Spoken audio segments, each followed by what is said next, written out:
अरहंत सिद्ध वितराग परमात्मा निर्ग्रंथ आप्त ज्ञानी सद्गुरुदेव एवं आगम वाणी को भावमय वंदन नमन।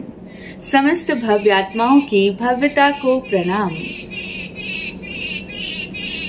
किसी नगर के मछुआरों ने नदी में जाल फेंका। उस दिन उनके जाल में जो मछली आई वो बड़ी अद्भुत थी। ऐसी अद्भुत मछली उनकी पकड़ में आज तक नहीं आई थी। उस मछली की काया एकदम स्वर्ण वर्ण की थी, यानी कि सोने के रंग की वह मछली थी और बड़ा ही प्यारा, मनमोहक, आकर्षक उसका रूप था। लेकिन उस मछली के साथ एक दुर्भाग्य भी जुड़ा था कि उसके मुख से बड़ी भयंकर दुर्गंध आ रही थी।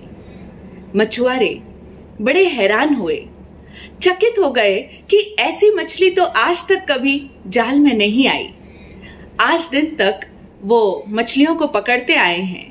मछलियों की जो सामान्य गंध होती है उससे कुछ अलग हटके इसकी गंध बड़ी ही ज्यादा बड़ी दुर्गंध है। भयंकर बदबू इसके मुख से निकल रही है, लेकिन इसी के साथ साथ इसकी जो देह है वह बड़ी सुंदर है। बिल्कुल सोने के जैसा इसका रंग है। ऐसी अद्भुत मछली, क्या बात है। बड़े हैरान थे और मन में सोचा कि क्या इस मछली को कोई परेशानी है, कोई रोग है, बीमारी है, पीड़ा है, जिसके कारण से इतनी सुंदर मछली के मुख से ऐसी गंदी बदबू आती है। वे उस मछली को लेकर वहां के राजा के पास गए। राजा ने भी जब उस मछली को देखा बहुत ही आश्चर्यचकित रह गए। ऐसी सुंदर मछली, लेकिन जैसे ही उस मछली की दुर्गंध वहां फैली, पूरे महल में बदबू बदबू हो गई। राजा को भी बात समझ में नहीं आई कि ऐसी सुंदर मछली के मुख से ऐसी गंदी दुर्गंध निकलना ये क्या है। राजा के मन में जिज्ञासा उठी, उत्सुकता जगी कि जानूं इसका कारण क्या है। लेकिन राजा को स्वयं को इसका कोई कारण समझ नहीं आया। जब इंसान को अपने आसपास घटित होने वाली घटनाओं का कुछ रीजन समझ नहीं आता कि वे ऐसा क्यों घटित हो रही है, अथवा हमारी लाइफ में भी जब हमारे साथ कुछ होता है और हमें मालूम नहीं चलता कि ऐसा क्यों हो रहा है, हम बहुत अपने आप को परेशान, उलझे हुए फील करते हैं, तब हमें याद आती है किसी ज्ञानी पुरुष की कि कोई तो मुझे गाइड करने वाला मिले, कोई मुझे मार्गदर्शन दे, कोई मुझे बताए कि ऐसा मेरे साथ में ही क्यों हो रहा है। इस तरह की जिज्ञासा हम सबके मन में उठती ही है। तो राजा को भी याद आई कि चलो किसी ज्ञानी पुरुष के पास में चलते हैं। श्रावस्ती नगरी की यह बात थी और उस समय श्रावस्ती नगरी के जैतवन में ही बुद्ध भगवान विराजमान थे। तो महात्मा बुद्ध के पास में वे उस मछली को लेकर के पहुंचे और वहां पर जाकर के उन्होंने बुद्ध के चरणों में प्रणाम करके कहा, भंते, क्यों इस मछली की देह स्वर्ण जैसी किंतु उसके मुख से भयंकर दुर्गंध निकलती है। यह द्वंद्व कैसा भगवान? इस द्वंद्व के पीछे कारण क्या है? कितना अजीब सा संयोग है, कैसी अद्भुत बात है कि ये जितनी सुंदर इसकी देह है, जितना सुंदर इसका रंग है और जितनी प्यारी और मन को मोह लेने वाली इसकी काया है, उतनी ही कॉन्ट्रास्ट में इसके मुख से भयंकर गंदी दुर्गंध निकलती है। इसका रहस्य का पर्दा आप उठाइए भगवान। गौतम बुद्ध ने अपनी करुणा सजल नेत्रों से राजा को देखा और फिर प्रेम भरी निगाहों से उस मछली को देखा और फिर कुछ क्षण के लिए आंखें मूंद कर ध्यान में लीन हो गए। कुछ ही क्षणों के पश्चात वे बोले, राजा, ये मछली कोई सामान्य मछली नहीं है। इस मछली के पीछे एक लंबा इतिहास छिपा है। सच ही तो कह रहे हैं भगवान बुद्ध कि इस मछली के पीछे एक लंबा इतिहास छिपा है और इस मछली का जो ये कारण है, इसका कारण इसके अतीत में छिपा है। इसके जो पीछे जो लंबा इतिहास है, इसका जो पास्ट रहा हुआ है, उसके अंदर इसका कारण मौजूद है। हम सबके साथ भी तो ऐसा ही है। न सिर्फ उस मछली के पीछे लंबा इतिहास छिपा है, बल्कि हम सब के पीछे भी हमारा भी एक बहुत लंबा इतिहास रहा हुआ है। हाँ, ये बात अलग है कि हमें हमारे इतिहास का, यानी हमें हमारे पास्ट का, हमारे अतीत का कोई भी बोध नहीं है। हमें ये संज्ञान नहीं है कि हम पीछे कौन थे, कहाँ थे, क्या थे, किस रूप में थे। हमारे इतिहास के बारे में हमें कोई ज्ञान नहीं है, लेकिन ज्ञानी भगवंतों को व्यक्ति का, प्राणी मात्र का भूत, वर्तमान और भविष्य सब ज्ञात होता है। इसीलिए हम लोग उन्हें त्रिकालज्ञ कहते हैं। लेकिन देखा जाए तो ये जो 3 अलग अलग काल है, पास्ट, प्रेजेंट एंड फ्यूचर, ये सिर्फ हमारी समझ के लिए होते हैं। ज्ञानी भगवंतों का जो ज्ञान होता है उसमें तो समय मात्र वर्तमान ही होता है।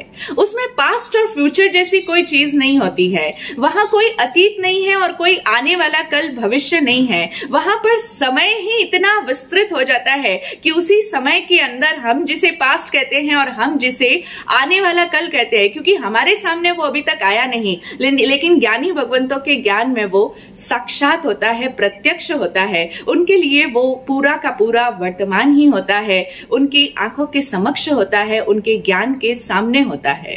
तो महात्मा बुद्ध ने कहा कि इसका कारण इसके अतीत में छिपा है, और हम भी आज जो कुछ भी हैं, हमारा भी कारण हमारे अतीत में छिपा है। हम सब की जड़ें हमारे अतीत में है, और जब भी हमारी लाइफ में कुछ ऐसा होता है जो हमारी समझ से बाहर घटित होता है, हमें उसका कारण कुछ दिखाई ना दे, समझ ना आए, तो हमें भी अपने अतीत में झांकना चाहिए। हमारे अतीत से ही उसका समाधान हमें प्राप्त हो सकता है। कारण हमेशा छुपा रहता है। जैसे एक बीज धरती में छुपा हुआ रहता है, उसका जो फलीभूत रूप है, वृक्ष, वह हमें दिखाई देता है, लेकिन जो कारण है वो कभी भी नजर नहीं आता।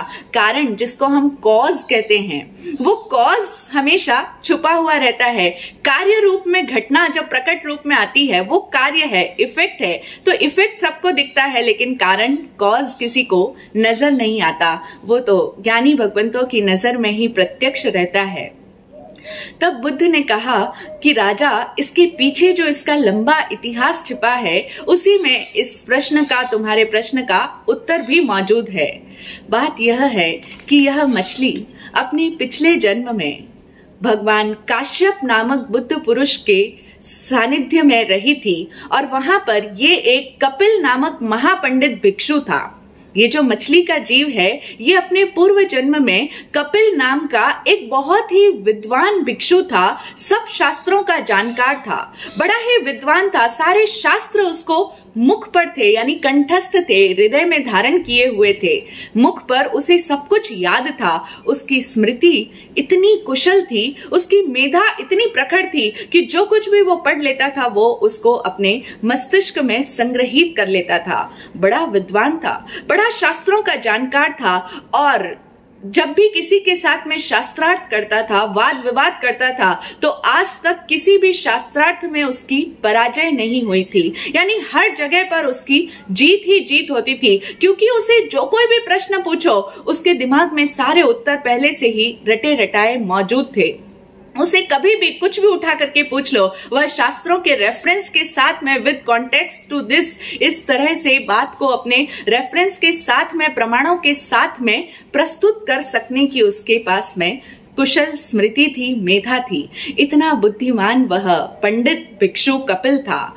और जैसा कि होता आया है कि जब भी किसी के पास में कुछ प्राप्ति हो जाती है, कुछ भी उसको अचीवमेंट हो जाता है, वो कुछ भी बड़ी चीज हासिल कर लेता है व्यक्ति, तो उसके पॉल्यूशन के रूप में उसके भीतर अहंकार भी आ जाता है। जब हम कुछ अचीव कर लेते हैं, कुछ प्राप्त कर लेते हैं, तो हमारे मन में अहंकार आ ही जाता है।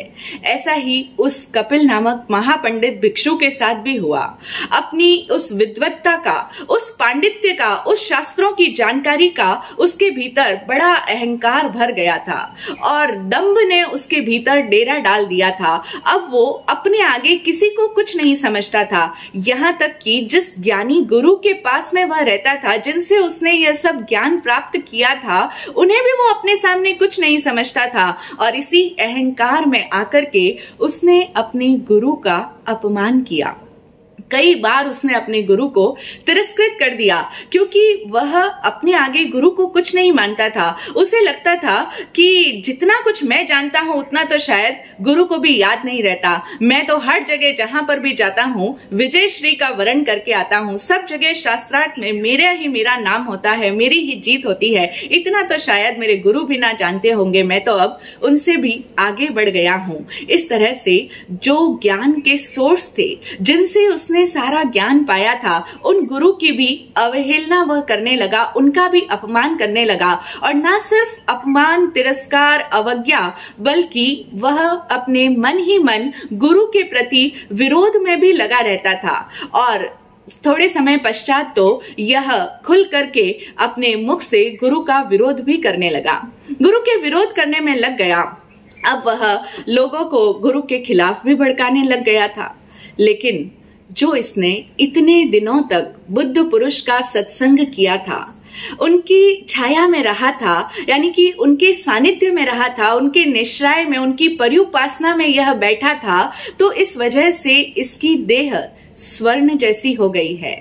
भगवान बुद्ध राजा को ये उत्तर दे रहे हैं, उस मछली का इतिहास बताते हुए कह रहे हैं कि जो इसने बुद्ध पुरुष का सानिध्य किया था, उनके सत्संग में जिया था, बाहर से तो ये उन बुद्ध पुरुष की संगति में रहा था, उनके सत्संग में जिया था, अनेकों वर्षों तक ये उनके साथ रहा था, तो इसीलिए उन बुद्ध पुरुष की संगति का, उनके सानिध्य में रहने का ये परिणाम हुआ कि इसकी देह स्वर्णमयी हो गई, इसकी देह इतनी सुंदर हो गई है। लेकिन सिर्फ बाहर से ही ये गुरु के पास में रहा, बाहर से ही गुरु का सानिध्य किया, मन ही मन भीतर तो उसके विरोध संजोता रहता था। ये गुरु के खिलाफ उसके मन में भावनाएं पनपती रहती थी। इसीलिए बाहर से सुंदर हुआ, लेकिन भीतर कुरूप रह गया, भीतर सिवाय दुर्गंध के और कुछ भी नहीं, क्योंकि मन में उसके दुर्गंध ही भरी थी। भीतर गुरु के प्रति विरोध था, जो कि उसने अपने मुख से प्रकट भी करना शुरू कर दिया, गुरु के खिलाफ बोलना शुरू कर दिया।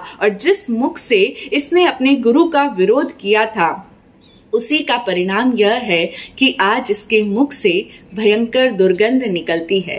ये जो तुम्हें द्वंद्व लग रहा है कि ये इतना विचित्र संयोग कैसा है कि अगर इतनी सुंदर ये मछली है, स्वर्ण जैसी देह है, तो स्वर्ण जैसी देह से तो सुगंध आनी चाहिए थी। राजा का यही तो प्रश्न था कि भंते, स्वर्ण जैसी देह से तो सुगंध आनी चाहिए थी, और यदि दुर्गंध ही आनी है तो फिर स्वर्ण जैसी देह नहीं होनी चाहिए थी। हमारे मन में भी तो प्रश्न उठना स्वाभाविक होगा, अगर ऐसी कोई स्थिति हम भी देखें कि कोई व्यक्ति बहुत सुंदर है, इतना अट्रैक्टिव है, इतना आकर्षक है, इतना मनमोहक उसका रूप है, लेकिन जब वो जुबान खोले तो उसके भीतर का सारा चिट्ठा खुल जाए कि उसके मुख से इतनी दुर्गंध आ रही है। ऐसी उस मछली को देखकर राजा का यह प्रश्न उठना बड़ा ही स्वाभाविक था कि स्वर्ण जैसी देह से तो सुगंध आनी चाहिए थी, और यदि दुर्गंध ही आनी है तो फिर देह स्वर्ण जैसी नहीं होनी चाहिए थी। लेकिन भगवान बुद्ध ने इसका समाधान कर दिया कि जिस मुख से इसने अपने गुरु का विरोध किया था, उस विरोध का ही ये परिणाम है कि इसके मुख से भयंकर दुर्गंध आ रही है। लेकिन चूंकि बुद्ध पुरुष के साथ रहा था, उनकी काया की छाया की भांति रहा था, उनके निश्राय में रहा था, इसीलिए बाहर से इसकी देह भी सुंदर हो गई, लेकिन भीतर से गुरु की आत्मा से ये चूक गया, गुरु के विरोध में संलग्न हो गया। तो उसके परिणाम स्वरूप जो इसने अपने गुरु को दगा दिया, जो इसके मन में अहंकार पनपा, और जो इसने गुरु का विरोध किया, उसी की गवाही दे रही है ये इसके मुख की दुर्गंध। भगवान बुद्ध ने समाधान कर दिया। राजा के प्रश्न का उत्तर तो मिल गया, लेकिन राजा को अभी भी पूर्ण भरोसा न आया। राजा ने बुद्ध से कहा, भंते, क्या ऐसा हो सकता है कि ये मछली स्वयं भी स्वीकार करे इस बात को कि हाँ, यही कपिल नामक पंडित भिक्षु था और इसने अपने मुख से गुरु का विरोध किया था? क्या ऐसा संभव हो सकता है? गौतम बुद्ध राजा को देखकर मुस्कुराए और बड़ी ही करुणार्द्र दृष्टि से उन्होंने राजा को देखा, और फिर वे किसी और लोक में चले गए, आंखें बंद कर ली, क्योंकि अब उन्हें उस मछली के साथ में संपर्क साधना था। और जब भी किसी को अन्य जगत के साथ में संपर्क साधना होता है तो वहां ये हमारी बाहरी इंद्रियां काम नहीं आती, क्योंकि जिस भाषा में हम लोग समझते हैं वो हमारी भाषा है, वो एक संस्कारित भाषा है, हम मनुष्यों के आदान प्रदान के लिए है, और वो तो एक मूक प्राणी है, तिर्यंच प्राणी है, उनके जगत की ये भाषा ही नहीं है, तो वहां पर ये इंद्रियों से व्यवहार किया हुआ कुछ काम नहीं आएगा।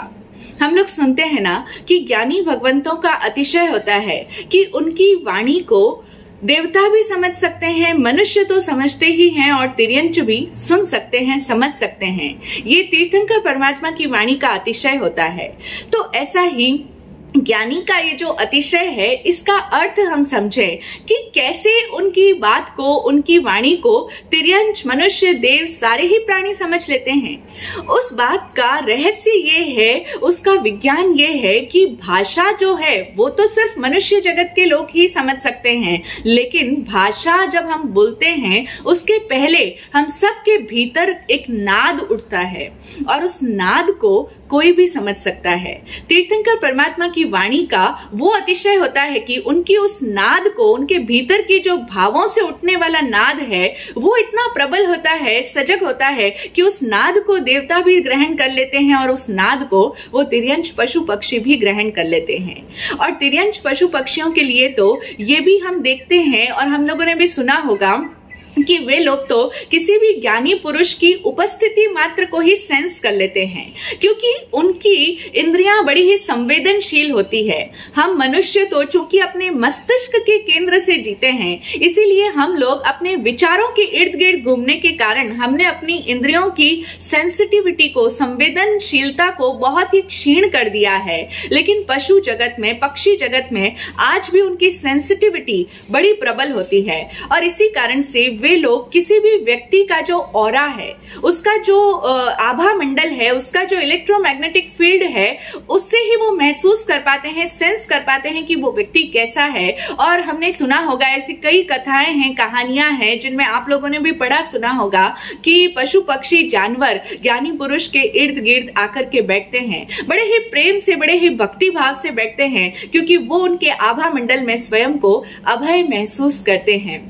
ज्ञानियों के पास में प्रेम और करुणा के अतिरिक्त और तो कुछ होता नहीं। हिंसक भाव, हिंसक परिणाम, विचार मात्र भी उनके भीतर नहीं होता, और इसी के परिणाम स्वरूप पशु पक्षी उनके पास में अभय होकर के विचरण करते रहते हैं। तो वह मछली के साथ में उन्होंने अपना संपर्क साधा।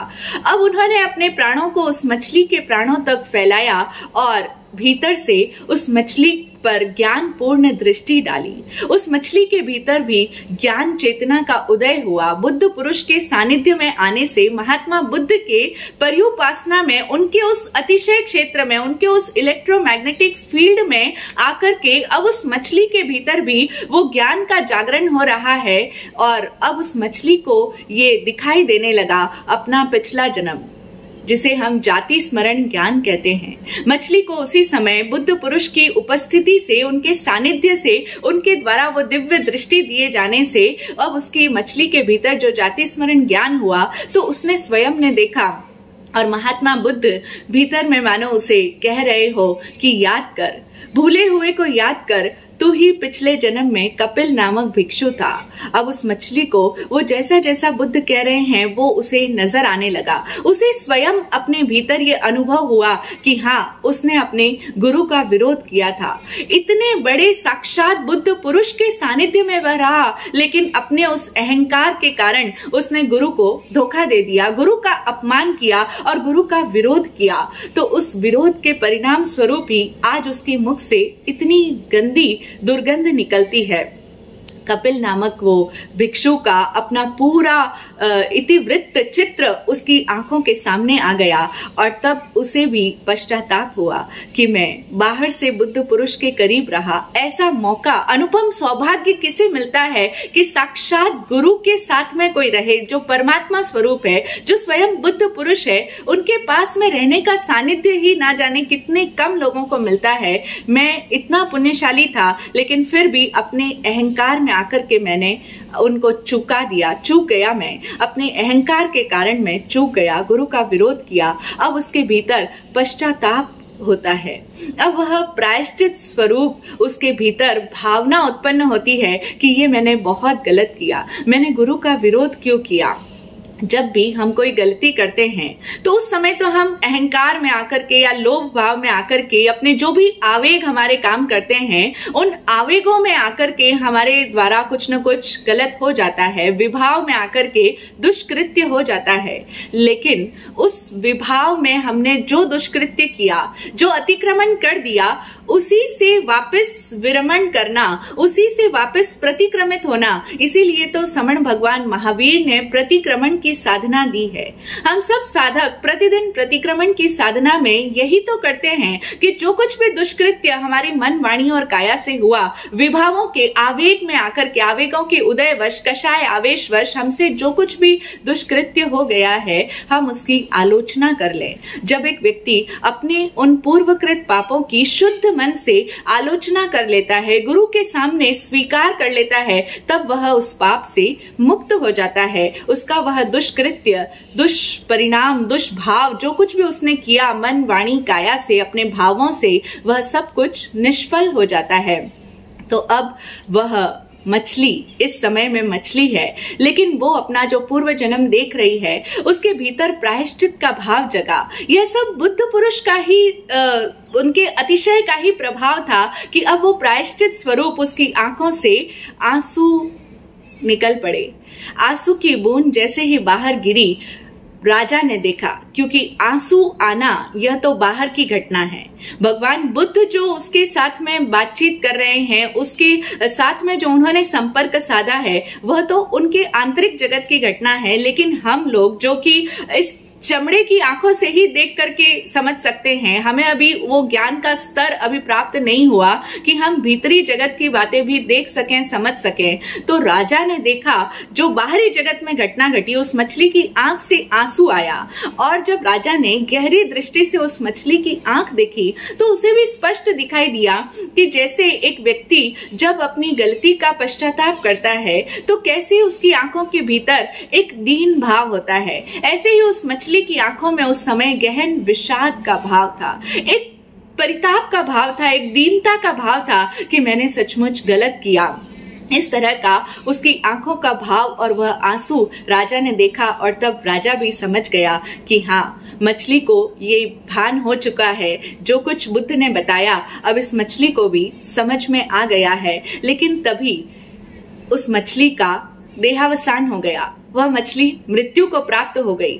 क्योंकि मछली कितनी देर तक जीवित रहती, पानी के बिना अब वह अधिक देर तक जीवित रह ही नहीं सकती थी। लेकिन उस समय जो 2 क्षण ही उसने जो बुद्ध का सत्संग कर लिया था, बुद्ध भगवान के अतिशय क्षेत्र में वह आ गई थी और उनके उस प्रभाव से उसे जो ज्ञान उत्पन्न हुआ और उस ज्ञान के परिणाम स्वरूप उसने अपने पूर्वकृत पाप का आलोचना कर लिया, प्रायश्चित कर लिया। उसके परिणाम स्वरूप एक ऐसी अद्भुत घटना, अपूर्व घटना घटती हुई राजा ने भी देखी कि मृत्यु के क्षण में उस मछली का मुख खुला हुआ था, लेकिन अब उस मछली के मुंह से दुर्गंध नहीं आ रही थी। मृत्यु के क्षण में उसके मुख से दुर्गंध विलीन हो गई, क्योंकि अब उसने पश्चाताप कर लिया था। अब उसे समझ में आ गया था, उसने अपने पूर्वकृत पाप की आलोचना गरहा कर ली थी। लेकिन गुरु के विरोध का ये फल कि उसके मुख से दुर्गंध चारों ओर फैलती जाती थी। सुंदर देह भी पाली, लेकिन गुरु का विरोध का ये परिणाम भी अवश्य पाया। हम देखें, हम लोग अपने जीवन में कितने कितने लोगों का विरोध करते हैं। हमारे जीवन में तो बहुत सारे विरोधी हैं। अगर हम अपने जीवन पर दृष्टिपात करें तो हम देखेंगे कि हमारी नजर में तो बहुत सारे लोग हमारे विरोधी हैं।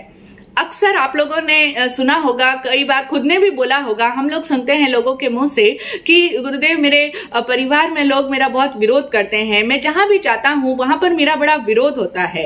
और आजकल तो इस बात को एक स्टेटस बना लिया गया है, एक प्रेस्टीज इशू बना लिया गया कि लोग बहुत ज्यादा विरोध करें, इसका मतलब समझ जाओ आप बहुत बड़े आदमी हो। लेकिन हम समझें, इस बात की हकीकत देखें कि हमारे मन में कितने लोगों के प्रति विरोध का भाव जगता है, कितने लोगों के प्रति विरोध के स्वर हमारे भीतर से पनपते हैं। क्यों आते हैं ये विरोध के स्वर, क्यों उठती है हमारे मन में किसी के प्रति विरोध की भावना? कभी इस पर चिंतन किया? यदि गहराई से इस विरोध की जांच पड़ताल करें कि क्यों मेरे भीतर ये विरोध के स्वर जगते हैं, क्यों मेरे मन में विरोध के भाव आते हैं, अगर हम इस बात की गहराई में जाएं, निरीक्षण करें, ऑब्जर्व करें अपने मन का, तो हमें समझ में आएगा कि इसके पीछे हमारे भीतर रहा हुआ अहंकार काम करता है। हाँ, हम सब के मन में अहंकार भरा पड़ा है, बहुत अहंकार है हम सब के मन में। और हम देखें, जब भी किसी व्यक्ति को कुछ प्राप्त हो जाता है, बहुत कुछ जानकारी मिल जाती है, वो बहुत बड़ा सो कॉल्ड, जिसे लोग ज्ञानी कहते हैं, असल में वो ज्ञानी नहीं है, वो जानकार है। इस बात को हम अपने पिछले वीडियो में बहुत अच्छी तरह से समझ चुके हैं कि एक ज्ञानी में और एक जानकार में क्या अंतर होता है, और किसे ज्ञानी कहना चाहिए और किसे विद्वान कहना चाहिए। तो जो सो कॉल्ड विद्वान है, जानकार है, वो अगर किसी भी विषय को जान लेता है तो उसके भीतर अहंकार आ जाता है। हम देखें ना, हम देखते ही हैं, या हम अपनी स्वयं को ही देखें कि जब भी हम किसी विषय के जानकार हो जाते हैं, कोई एक विषय को भी अगर जान लिया तो हमें कितना अहंकार आ जाता है। देखा, मैं इस बात को जानता हूं, मेरे पास में ये डिग्रीज है। तो इस तरह से जब भी किसी व्यक्ति को कुछ हासिल हो जाता है तो उसके मन में अहंकार आ जाता है। और अगर कोई बहुत धन को प्राप्त कर लिया, ना सिर्फ नॉलेज को बल्कि धन को प्राप्त कर लिया, पद को प्राप्त कर लिया, तो वो व्यक्ति अहंकारी हो जाता है। और उस अहंकार का ही ये रिजल्ट होता है, as a result of that ego, कि हमारे मन में विरोध का भाव जगता है। क्योंकि अहंकार की एक विशेषता है कि अहंकारी व्यक्ति स्वयं को ही सही मानता है। अहंकारी व्यक्ति सदैव अपने आप को ही सही, बड़ा और श्रेष्ठ मानता रहता है। और जो वो स्वयं को बड़ा और श्रेष्ठ मानता है, तब उसे ये लगता है कि लोगों को भी मुझे ही सही मानना चाहिए, क्योंकि वो तो पूरी तरह से इसी धारणा में जीता है कि मैं सही हूं, मैंने इतनी जानकारी जो हासिल कर ली है, तो मैं जो भी कह रहा हूं वो बिल्कुल सही कह रहा हूं, या मैं इतना अमीर हूं, इतना धनवान हूं, तो मैंने जो कुछ भी प्राप्त किया है तो मैं सही हूं, मैं श्रेष्ठ हूं, मैं सुप्रीम हूं। इस तरह की एक एयर, इस तरह के एक भाव उसके भीतर आ जाता है। और इसी कारण से उसे लगता है कि अब जो भी व्यक्ति मेरी बात को सही नहीं मान रहा है, जो भी व्यक्ति मुझे सही नहीं कह रहा, या जो मुझे सपोर्ट नहीं कर रहा है, जो मेरे विरुद्ध बात करता है, जो मेरे अनुसार बात नहीं करता है, वो मेरा विरोधी है। तो ये विरोध क्यों पैदा हुआ? विरोध हमारी दृष्टि में कोई दूसरा व्यक्ति विरोधी कब होता है?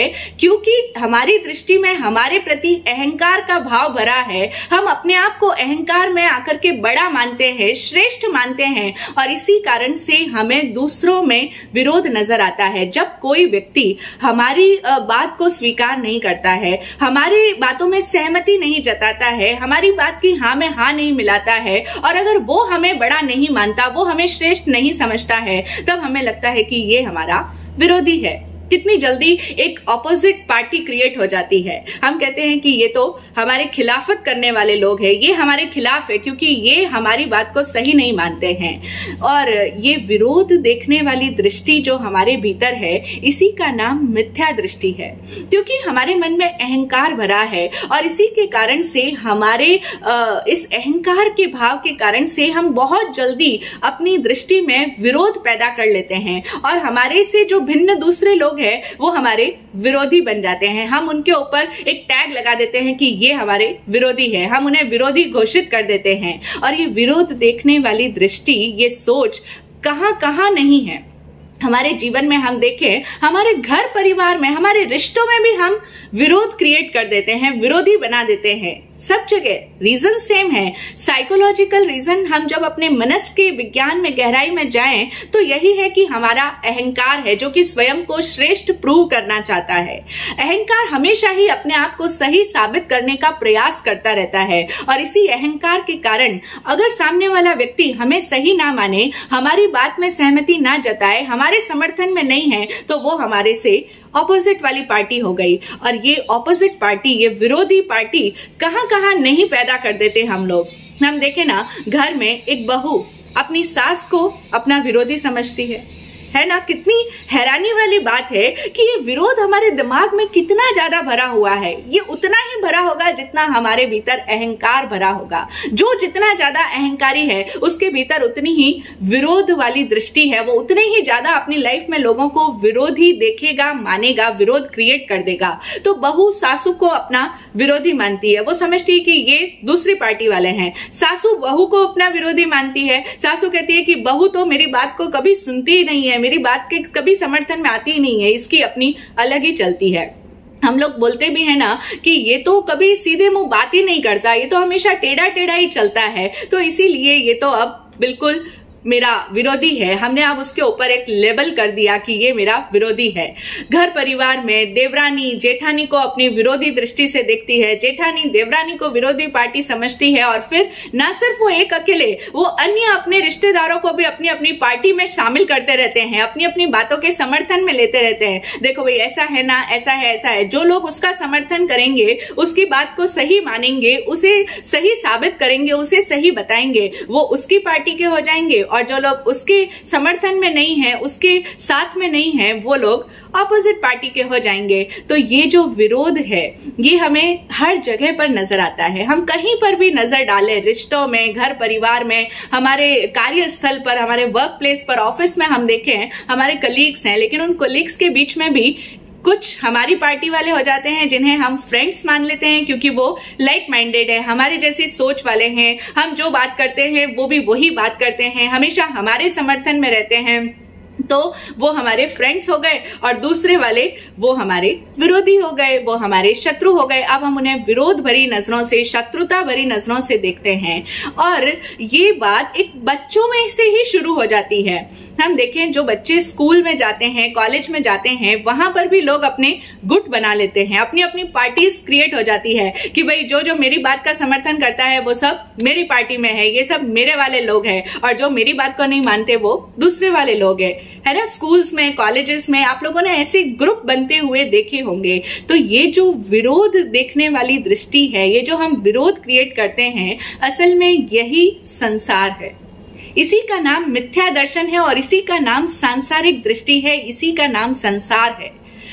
संसार में जीना सांसारिकता नहीं है, लेकिन संसार में रहते हुए जो हम ये विरोध क्रिएट करते हैं, जगह जगह हमें अपने विरोधी नजर आते हैं, हमारी पार्टी वाले ये और दूसरी पार्टी वाले, ऑपोजिशन बना देते हैं हम। तो ये जो विरोधात्मक दृष्टि है, इसी का नाम संसार है। संसार में जीना गलत नहीं है, लेकिन जब हम इस द्वेष भरी दृष्टि से जीते हैं, दूसरों को विरोधी मान करके जी रहे हैं, अपनी इस मिथ्या दर्शन में जी रहे हैं, तो ये जो सांसारिकता है, इसी का नाम है संसार में जो जीना, जिसे कि गलत कहा गया है, जिसे हम पाप कह दें या कुछ भी नाम दे दें। दरअसल ये हमारा गलत दृष्टिकोण है, मिथ्या दर्शन है, और हमें सम्यक दर्शनी बनना है। अगर हमें अपने भीतर समझ लानी है, हम अपने जीवन को अब वैसा ही नहीं जीना चाहते जैसा हम आज तक जीते चले आए, इसी सांसारिक सोच में अब नहीं जीना हमें, क्योंकि इसी राग द्वेष में जीकर के हमने अपने अनेक भव भ्रमण किए हैं, अनेकों जन्म मरण हमने इसी तरीके के वैर विरोध में बिताए हैं। लेकिन अब अगर किसी के मन में ये भावना जगती है कि अब मुझे वैसे नहीं जीना जैसा मैं आज तक जीता आया हूं, अब मुझे अपनी दृष्टि को बदलना है, अब मुझे अपने जीवन का ट्रैक चेंज करना है, अब मुझे सही समझ को अपनाना है, मुझे मेरी दृष्टि को शुद्ध बनाना है, सम्यक बनाना है, तो एक सम्यक दर्शन प्राप्त करने का इच्छुक साधक अपनी समझ को बदले, अपनी इस दृष्टि को चेंज करे। हमें समझना होगा कि जीवन में कहीं कोई विरोध नहीं है। सम्यक दर्शनी साधक, हम बात कर रहे हैं सम्मतम प्रार्थना की। सम्मतम प्रार्थना यानी जो एक साधक संकित होने का अभ्यास कर रहा है, वो अपने आप को प्रतिदिन इंस्ट्रक्शंस दे। उसके कुछ पॉइंट्स की हम बात कर रहे हैं, जिसमें पहला ही पॉइंट हमने समझा था कि स्वयं को अच्छा प्रमाणित करने का प्रयास कदापि ना हो। अगर व्यक्ति स्वयं को अच्छा, श्रेष्ठ, सुपीरियर प्रूव करना चाहता है तो ये है अहंकार, और इसी अहंकार के कारण परिणाम ये आता है कि फिर वह दूसरों में विरोध देखने लगता है, दूसरे उसके लिए विरोधी बन जाते हैं, वो विरोध क्रिएट कर लेता है। जहां भी जाएगा उसे दूसरे विरोधी बनते हुए नजर आएंगे, उसके ऑपोजिट पार्टी वाले बन जाएंगे। तो ये एक दूसरा पॉइंट है कि 6-7 पॉइंट्स की हम बात कर चुके हैं, और अब नेक्स्ट पॉइंट कहता है कि विरोधी का अपमान ना हो। तो हम जो अपनी दृष्टि को सम्यक दृष्टि बनाना चाहते हैं, अपनी समझ को शुद्ध करना चाहते हैं, अपनी भव भ्रमण की परंपरा का अंत करना चाहते हैं, तो हमें अपने आप को ये इंस्ट्रक्शन देना है, अपने आप को ये टकोर देनी है कि मेरे भीतर विरोध देखने वाली दृष्टि ही ना जन्मे। क्योंकि अगर मैं विरोधी बनाऊंगा, किसी को विरोधी मानूंगा, तो मैं उसका अपमान भी निश्चित तौर पर करूंगा।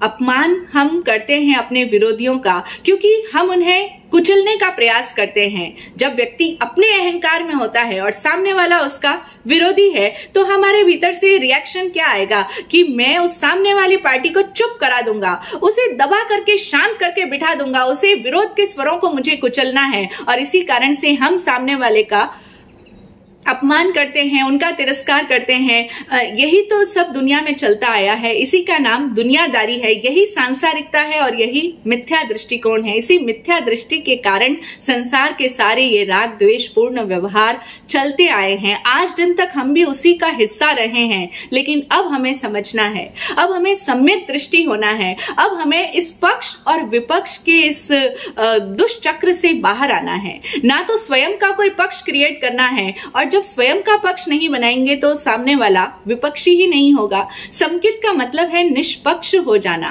किसी के पक्ष में नहीं जाना, ना किसी के फॉर में और ना किसी के अगेंस्ट में। अगर हम किसी पक्ष में नहीं होंगे, अपना भी एक पक्ष नहीं स्थापित करना चाहेंगे, अपना पक्ष नहीं बनाएंगे, अपने आप को एक पक्ष में स्थापित नहीं करेंगे, तो ऑटोमेटिकली हमारा कोई विपक्षी भी नहीं होगा, और तब हम बैलेंस्ड हो जाएंगे, तब हम संतुलन में आ जाएंगे, तब हम निष्पक्ष हो पाएंगे। तो हमें निष्पक्ष होने का ही अभ्यास करना है, यही हमारी साधना है, हमें सम्यक दृष्टि होना है। तो इसीलिए हम समझें कि कभी हमसे, हमारे द्वारा विरोधी का अपमान ना हो, विरोधी का अपमान ना हो। इसके लिए अनिवार्य है कि हमारी दृष्टि किसी को भी विरोधी देखना ही बंद कर दे।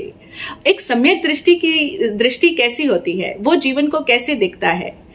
अब हम बात कर रहे हैं कि हमें निष्पक्ष हो जाना है, हमें किसी का विरोधी नहीं समझना है, हमें कोई विरोध क्रिएट ही नहीं करना है, कोई हमारा विरोधी हमारी नजरों में ना बने। वो भले समझता रहे, वो उसका दृष्टिकोण है, लेकिन हमारी नजरों में हमारे लिए कोई दूसरा विरोधी ना हो। जब हम इस अभ्यास को कर रहे हैं तो हम ये भी जाने कि कैसी होती है एक सम्यक दृष्टि की दृष्टि, उसका दृष्टिकोण कैसा होता है।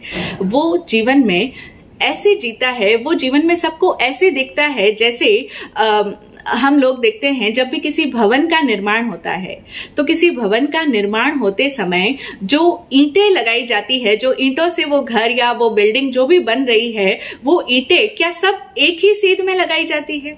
नहीं।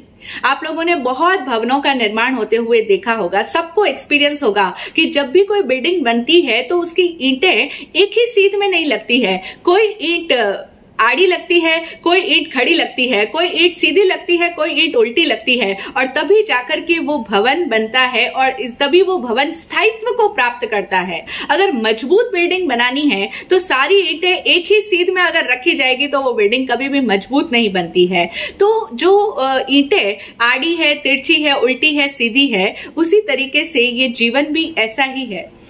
और जब वो ईंटों में कोई विरोध नहीं है। वो ईंटें अगर आड़ी टेढ़ी ना हो, एक दूसरे के विपरीत ना हो, तो वो संतुलन ही कायम नहीं हो पाएगा। तो इसी तरीके से सम्यक दृष्टि देखता है कि जैसे ये हमारा पूरा जीवन है, ये भी एक बिल्डिंग है, इसके निर्माण में भी दूसरे व्यक्ति की भी उतनी ही भूमिका है। अगर वो व्यक्ति भी सब एक ही डायरेक्शन में चलेंगे तो वो स्थायित्व, वो मजबूती, जीवन में वो प्रकृति का संतुलन कायम नहीं हो पाएगा।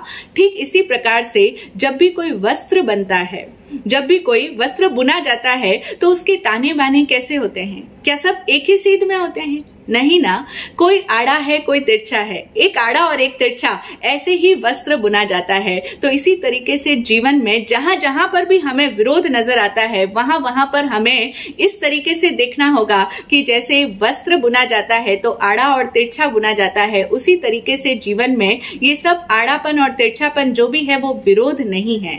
ये विरोध नहीं है, ये तो प्रकृति में बैलेंस कायम करने के लिए जरूरी है। ये सब एक दूसरे के सहयोगी हैं। तो एक सम्यक दृष्टि का दृष्टिकोण होता है कि वो उन अपने से ऑपोजिट विचारधारा वाले लोगों को विरोधी नहीं देखता है, बल्कि वो उनके भीतर भी सहयोग देखता है और वो एक दूसरे के कॉम्प्लीमेंट्री है, एक दूसरे के परिपूरक है। ऐसी उसकी दृष्टि हो जाती है। अब हम देखें, क्या दिन और रात एक दूसरे के विरोधी है? जीवन में जो भी दो चीजें हैं, जहां जहां पर भी द्वंद्व है, वहां वहां पर हम विरोध को देखते हैं। लेकिन क्या दिन और रात एक दूसरे के विरोधी है? नहीं। अगर रात ना हो तो दिन का जो इतना महात्म्य है, दिन की इतनी महिमा है, वो ही ना हो। रात के होने के कारण से ही दिन का इतना प्रकाश जो है वो हमारे लिए बहुत अनिवार्य हो जाता है। दिन की ऊर्जा भी उतनी ही आवश्यक है और रात का विश्राम भी उतना ही आवश्यक है। इसी तरीके से प्रकाश और अंधेरा क्या एक दूसरे के विरोधी है? उथली दृष्टि पर देखने पर तो हाँ विरोधी है, लेकिन गहरी दृष्टि से देखें तो वे एक दूसरे के विरोधी नहीं हैं। प्रकाश और अंधेरा दोनों एक दूसरे के पूरक हैं, एक दूसरे के सहयोगी हैं। इसी तरीके से जीवन में राम और रावण के बीच में कोई विरोध नहीं है। यानी जो भी हमारा शत्रु है, राम और रावण, तो एक सिर्फ एक प्रतीकात्मक शब्द हम ले रहे हैं कि राम और रावण में विरोध नहीं है। वहां पर भी वो दोनों एक दूसरे के परिपूरक है। चाइना में महान दार्शनिक संत हुए लाओ त्सु, उनका ये कथन है, उनका भी यही वचन है कि जीवन में विरोध को देखने वाली दृष्टि असत्य को देखने वाली दृष्टि है। वो तो बिल्कुल स्पष्ट शब्दों में कहते हैं कि जो भी व्यक्ति जीवन में विरोध देखता है वो असत्य को देखता है, और जिसे भी सत्य को देखना हो, जिसे भी सत्य दृष्टा बनना हो, उसे विरोध नहीं, वहां जहां जहां उसे विरोध नजर आता है वहां वहां उसे सहयोग देखना चाहिए। और जो भी व्यक्ति गहरी दृष्टि से देखेगा तो उसे विरोध नहीं बल्कि सहयोग ही नजर आएगा। प्रकृति में कहीं कोई विरोध है ही नहीं। प्रकृति विरोध की भाषा में नहीं सोचती है, विरोध के रूप में कार्य नहीं करती है। प्रकृति में सारी चीजों का समावेश होता है और वे सब एक दूसरे की सहयोगी है। इसी का नाम तो भगवान महावीर ने अनेकांत दिया।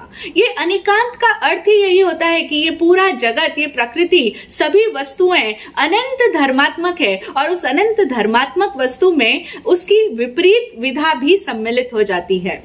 यहाँ प्रकाश भी है और अंधेरा भी है और सब कुछ अस्थि है। भगवान महावीर की जो प्रथम देशना है औपपातिक सूत्र में मिलती है, सब कुछ अस्थि अस्थि अस्थि, सबका अस्तित्व है। उसकी विरोधी बात भी उतनी ही सत्य है, उसका भी अस्तित्व है। तो यही है गहरी दृष्टि। लाओ त्सु की भाषा में कहें तो सत्य देखने वाली दृष्टि, और भगवान महावीर की भाषा में कहें तो सम्यक दृष्टि, कि जीवन में कहीं कोई विरोध नहीं है। इस दृष्टि से देखें तो फिर तो हम जिसे विलोम शब्द कहते हैं, जो एक दूसरे के विरोधी दिखाई देते हैं कि अच्छे का ऑपोजिट बुरा है, शुभ का ऑपोजिट अशुभ है, या जैसे हम देखते हैं कि एक व्यक्ति लंबा है और दूसरा व्यक्ति ठिगना है, तो वो दोनों एक दूसरे के कॉन्ट्रास्ट में हैं। लेकिन वो कॉन्ट्रास्ट नहीं है, वो विरोध नहीं है, वो दोनों एक दूसरे के कॉम्प्लीमेंट्री है। क्योंकि अगर कोई व्यक्ति लंबा ना हो तो हम तुलनात्मक दृष्टि से ही तो दूसरों को ठिगना कहते हैं, या कोई छोटा है इसी कारण से तो कोई लंबा है, तो वो दोनों एक दूसरे के होने से ही अपना अस्तित्व पाते हैं। और लंबाई छोटेपन को, कम हाइट को परिभाषित करती है। इसी तरह से अच्छाई बुराई को परिभाषित करती है और बुराई अच्छाई को परिभाषित करती है। एक के होने से ही दूसरा अपना अस्तित्व पाता है। जब इतना सहयोग है इन दोनों का, तो फिर हमें भला उनके बीच में विरोध क्यों नजर आता है? क्योंकि हमारे भीतर अहंकार काम करता है। तो अब हम समझ चुके हैं कि हमें अहंकार भर करके अपने भीतर इस अहंकार को नहीं काम करने देना है। और जीवन में जहां जहां हमें ऑपोजिशन नजर आता है, जहां जहां जो कोई भी व्यक्ति हमारे सहमति में नहीं है, हमारी बात के पक्ष में नहीं है और हमें विपक्षी नजर आता है, वहां पर एक बार को हमें रुकना होगा और अपनी दृष्टि को शुद्ध करना होगा। आज तक चूंकि इसी तरीके से हमारा मन चला है, इसीलिए आदतवश हमें वो हमारा ऑपोजिट लगेगा, हमें हमारा विरोधी लगेगा। लेकिन फिर हमें इस बात को ख्याल में लाना है, अपनी दृष्टि को शुद्ध करना है, मिथ्या दृष्टि से सम्यक दृष्टि होना है और स्वयं को ये कहना है कि जीवन में कहीं कोई विरोध नहीं है। वो जो मुझे विरोध नजर आ रहा है, वो विरोधी है इसलिए नजर नहीं आ रहा, वो तो मेरा परम उपकारी है। हम देखें ना, अगर जीवन में कोई बाधा ना आए, कोई किसी को परेशानी ना आए, संकट ना आए, तो क्या व्यक्ति के भीतर वो प्रेरणा उसे मिलेगी कि वो जीवन में अपनी उन बाधाओं से, उन संघर्षों पर जीत पाने के लिए अपनी योग्यताओं को बढ़ाए? तो हम अपनी योग्यताओं को बढ़ाने के लिए मोटिवेट कब होते हैं, प्रेरित कब होते हैं? जब लाइफ में चैलेंजेस आते हैं। तो उन बाधाओं को बाधा ना समझें, वो चैलेंज है और उन्हीं के कारण से हम अपनी योग्यताओं को उजागर कर पाते हैं। उन्हीं के कारण से हम निरंतर प्रयास करते रहते हैं, जूझते रहते हैं और अपने लक्ष्य को, अपने मंजिल को प्राप्त करने के करीब पहुंचते हैं। तो इसीलिए जीवन में कोई भी बाधा हो, कोई भी विपरीत विधा हो, उसे विपरीत ना माने।